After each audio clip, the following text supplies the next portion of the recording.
ada ketakutan nak berangkat haji, nak bertobat, lagi aku di sana kena siksa, malaikat muncul langsung katanya. Di manusia ini, Cek, memang sejak zaman Nabi Adam, ketika diturunkan di surga, sudah disediakan fasilitas oleh Allah itu bertobat. Berjumpa kembali bersama podcast Someone Ustadz Husyam dan Cek Wan. Assalamualaikum warahmatullahi wabarakatuh. Kabar Abi masuk Palembang, banyak tenang jadi gelombang. Nah, Mang Cek Bicek kalau nak tenang, nak senang nonton acara kami Samba Bersama Ustadz Husyam dan Cek Wan. Masya Allah. Masya Allah. Alhamdulillah. Apa kabar, Cek? Alhamdulillah. Yang Caknya hari ini keren ya.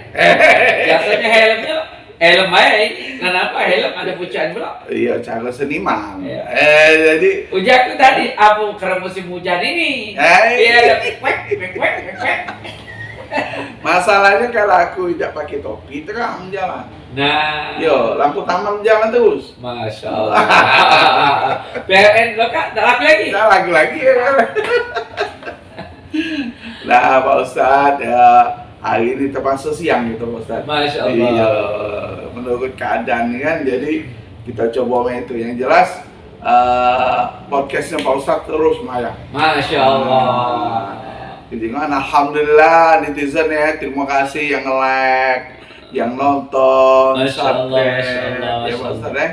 Tidak apa-apa, diketik di situ, di Silakan, YouTube kami itu, silakan. ketik apa-apa, unek-unek boleh, udah Pak Ustadz ya. Silakan. Nah, hari ini Cek Wan pengen, apa istilah itu, tobat. Nah, Pak Ustadz, Cek. bertobat, Tobat, apa tomat?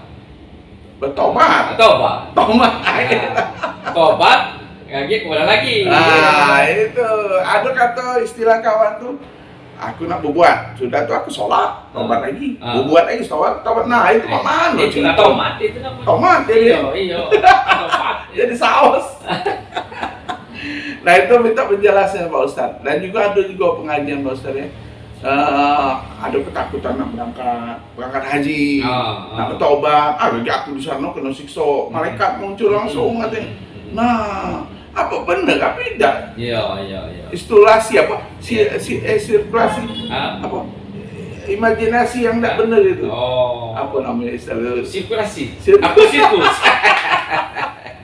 Imajinasi. Imajinasi. Ah. Jadi manusia ini, Cek, memang sejak zaman Nabi Adam, ketika diturunkan di surga, sudah disediakan fasilitas oleh Allah itu bertobat. Apa? Karena memang manusia itu tidak luput dari salah dan hilaf. Makanya ada alasan kita untuk selalu Allah sediakan kesempatan untuk bertobat sepanjang hidup kita sebelum ajal kita sampai. Jadi kalau kita bertobat sebelum ajal sampai, insya Allah akan Allah ampuni. Cuman ya walaupun boleh ya, silakan berbuat dosa ya kan, yang penting dia berusaha untuk bertobat. Nah, kalau bisa jangan yang tadi salah, tobat, ulang lagi, tobat itu artinya namun tidak serius. Main-main. Iya. Ucap-ucap. Main-main. Kalau yang disebut bertobat itu dalam surat Ali Imran ayat 133, ya levelnya yang kecil itu kan istighfar. Jadi kalau kita berbuat salah yang kecil-kecil, misalnya ada sesuatu hal yang tak pantas kita jingok, tak pantas kita ucapkan, atau tak pantas kita lakukan, itu bersegera, namanya itu wasari'u ila maghfiratin mir rabbikum. Ya, bersegera bermohon ampun. Ya, tapi kalau yang sudah besar sifatnya itu, kesalahan itu sifatnya itu perbuatan keji dan menzolimi diri sendiri, ya bahasa dalam Quran itu di ayat 135, di ayat 135 itu tentang perbuatan dosa besar, yaitu ya bertobat itu harus melalui proses, berarti pertobatan yang sungguh-sungguh, kemudian dia sholat tobat, terus mengganti perbuatan buruknya menjadi perbuatan yang baik. Itu adalah proses bertobat yang benar ya. Nah, dalam proses bertobat yang benar itu yang paling penting, itu yang disebut dengan tobat itu adalah mengganti semua keburukan itu dengan kebaikan. Nah, itu baru benar tobatnya. Jadi jangan khawatir orang-orang yang selalu berbuat kesalahan itu, ngapu dia tidak galak bertobat, ngapu tidak galak bertobat. Kadang-kadang tidak galak bertobat itu disebut tadi takut gagal dihukum di dunia atau dihukum di akhirat. Ingat, kita kalau sudah bertobat, Allah hapus semua kesalahan dan dosanya. Allah hapus semua kesalahan dan dosanya. Tidak akan dibuka-buka lagi. Perbuatan salah dosa di masa lalu itu, seburuk apapun masa lalu kita itu, tidak akan ada lagi yang dibuka sampai kemudian dia berbuat salah kembali terhadap hal yang sama. Kalau dia berbuat salah yang sama, buka lagi oleh Allah, catatan lagi. Iya, kalau tidak hati lagi. Sebagai contoh misalnya, ada seorang sahabat Abu Bakar As-Siddiq radhiyallahu anhu, seorang yang sangat dekat kepada Rasulullah di masa dia sebelum hijrah, zaman masuk Islam. Dia itu adalah orang-orang yang gelap ya, kaum kafir Quraisy yang demikian kehidupannya itu bergelimang dengan dosa ya, atau Umar bin Khattab misalnya. Semua orang-orang itu adalah sebelum masuk Islam pelaku maksiat, tetapi ketika masuk dalam Islam mereka langsung bertobat dan mengganti dengan perbuatan baik, dan bahkan Allah memberi mereka itu kedekatan kepada Rasul, sahabat di dunia bersahabat di surga. Iya, bersama Rasul, ya, bersama Rasul di surga. Nah, itu janji Allah Subhanahu wa taala. Jadi kepada siapapun yang kita jangan khawatir, jangan usah takut bertobat. Jadi bersegeralah bertobat. Jadi tidak usah bertobat nak nunggu bertobatnya nunggu ketua. Khawatir tidak sampai itu. Umur nak tahu nak sampai itu kan banyak orang masih muda gitu, bertobat. Hati-hati, takutnya umurnya kita tidak ada yang tahu. Persoalannya kan seperti itu. Tadi cerita tadi nanti kaki takut kalau dia nak berangkat haji, kaki takut dibalas sampai di sana ya. Semua orang itu akan dibalas perbuatannya itu di dunia dan di akhirat. Perbuatan manusia itu akan dibalas di dunia dan akhirat. Setiap itu akan dibalas, perbuatan kita itu akan dibalas di dunia. Tapi balasan di dunia itu lebih baik ketimbang dibalas di akhirat. Ngapa? Kalau Allah balas di dunia, di akhirat itulah dihapus. Tapi kalau tidak dibalas di dunia, di akhirat dibalas. Pilih mana? Balas di dunia apa balas di akhirat? Nah, contoh orang yang dibalas di dunia itu macam-macam balasannya. Yang perbuatan zalim kita itu pasti ada balasannya. Tidak mungkin Allah luput dari perhitungannya. Tidak mungkin Allah luput dari perhitungannya. Cuman balasan di dunia itu tentu ada ukuran-ukuran yang pasti kita akan mampu untuk menghadapi ujian. Nah, benar Pak Ustaz. Apa yang diberi kecobaan kita tuh Allah tuh tahu juga umatnya pasti bisa selesai ke Pak Ustaz. Betul. Oh, itu. Iya. Maka tapi ketika kita merasa misalnya ya, contoh misalnya kita dalam ketaatan kepada Allah, tiba-tiba ibadah kita menjadi lesu, hilang semangat. Nah, itu ada kesalahan dari diri kita. Ada kesalahan, ada perbuatan dosa yang kita lakukan. Maka kita segera tahu. Kenapa kita segera tahu? Segera bertobat. Oh, kadang-kadang berangkat haji, kenapa? Kalau takut dibalas di berangkat haji. Kenapa kita sadar bahwa kita itu dibalas? Karena kita sudah ngaku berhikmah. Kata Allah dalam surah Al-Imran ayat 140, "An hasibtum an tadkhulul jannah." Jangan kamu kira setelah kamu beriman terus kamu tidak diuji. Ujian itu menandakan kita itu dibalas. Iya kan? Dibalas oleh Allah. Dengan apa? Bentuknya ujian. Allah tuh pengen menguji, beriman tidak.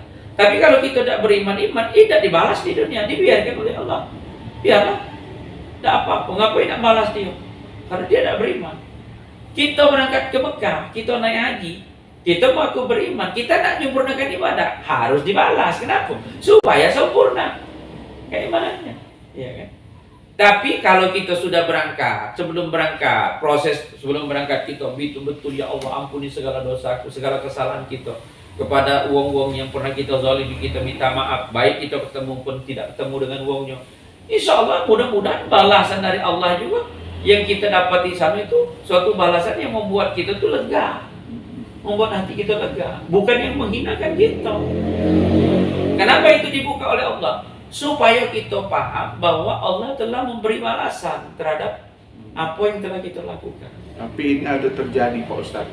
Dulur Cek Wan Dewe ini memang benar Mekah itu tanah suci. Betul. Jadi cerita ini Pak Ustaz. Jadi Mamang tuh nak berangkat ke tanah suci. Nah bapaknya tinggal di Palembang. Sudah berangkat, ya kan? Nyampe ke sana. Yang Mamang ini tidak melok. Nyampe ke sana, dia nyangka Mamang ini melok. Ado di sana. Jadi selama dia pergi itu berjalan sama dia, minum kopi sama dia. Padahal tidak melok. Ternyata Mamangnya di Palembang meninggal. Meninggal Ustaz.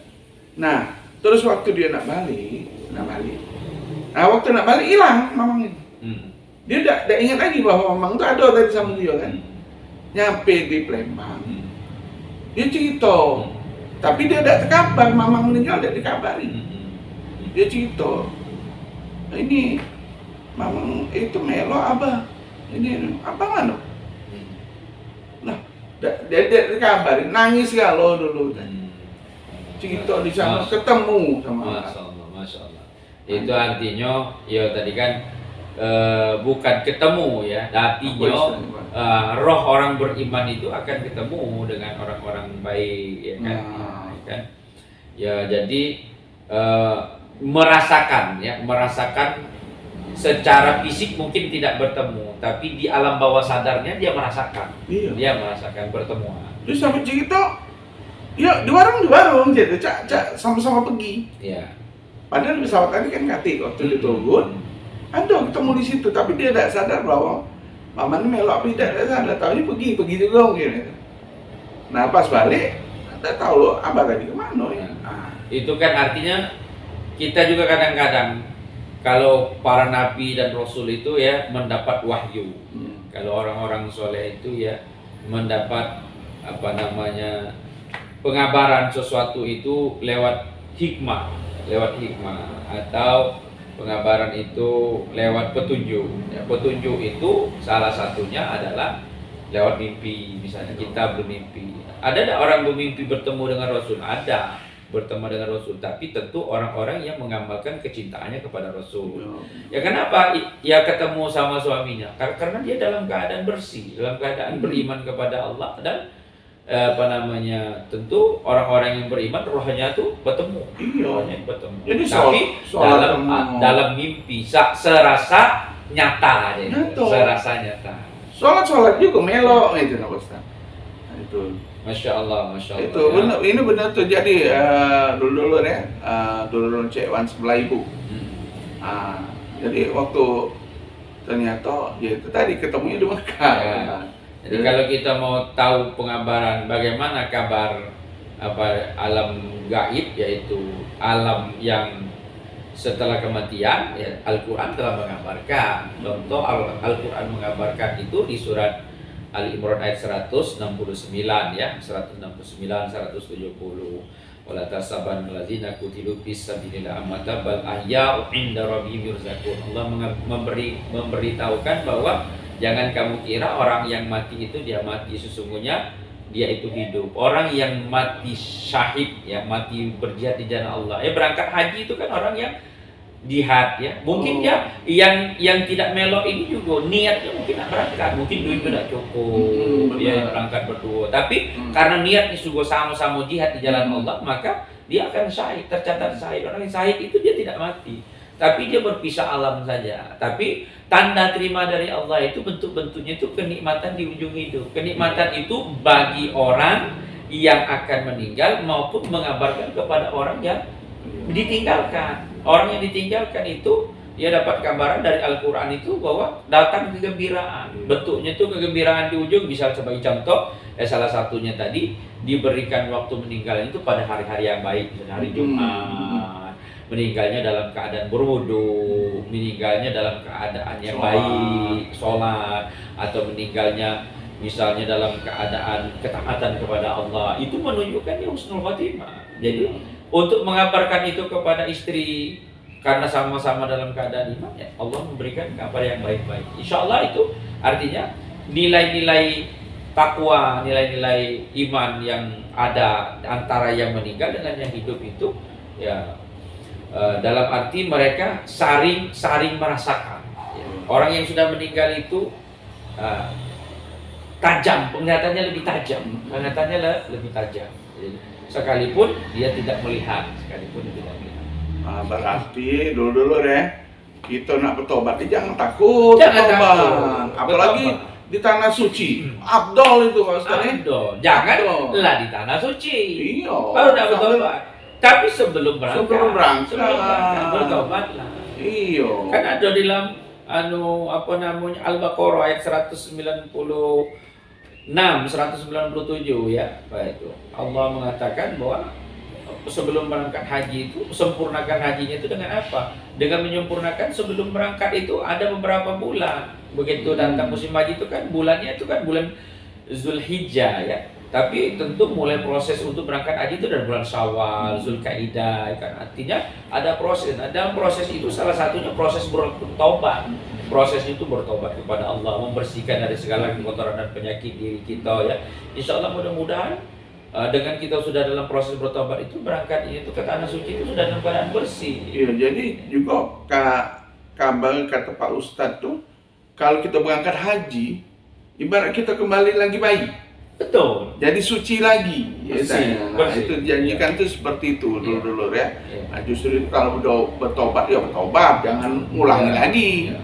Nggak tahu tobat dihapusin lagi Allah. Janganlah yang jelek itu buang lah, jangan itu lagi Mas ya. Iya. Nah dulu kalau kita ngomong masalah taubat ya, panjang ini bener. Nah boleh, nak dulu nak ketik, nak WA ya. Silakan. Kurang puas, ibaratnya tuh penyajian kami dalam podcast boleh, jangan ragu. Di WA ada nomor Pak Ustadz. Siapa yang kenal Pak Ustadz Usyam? Pasti tahu galau. Nah, yang tahu. Jadi itu dulu Pak Ustadz ya. Siap. Tentang tobat, jangan takut bertobat. Ya, kalau kita ibarat tuh meninggal lemak, ya bertobat. Iya, Pak Ustadz. Betul. Nah, kalau tidak bertobat, mana meninggal kita? Nah, kita tidak tahu umur kita kapan meninggal. Kalau tobat sudah bersih. Nah, udah bersih. Nah, itu dulu Pak Ustadz Ya, waktu insya kita nih kakek panjangan laju udah galak denger podcast kita. Bukan katanya, kakek habis kuota. Oke, kata. Yang jelas insya Allah ini bermanfaat. Amin. Nah, ya dah. Nah, terima kasih banyak Pak Ustadz. Alhamdulillah ngerepotin terus. Alhamdulillah. Cewan pakai ini karena Cewan ini seni Mas. Cewan ini terima kasih dari Pak Ustadz ini. Dari Pak Ustadz, Cewan Paki ya, kasihan dengan Cewan ya. Terima kasih Mas Ustadz ya. Nah, dulur kapal api masuk Lembang, banyu tenang jadi gelombang. Kalau nak tenang, nak senang nonton acara kami Samwan Bersama Ustadz Usam dan Cewan. Wassalamualaikum warahmatullahi wabarakatuh. Waalaikumsalam warahmatullahi wabarakatuh.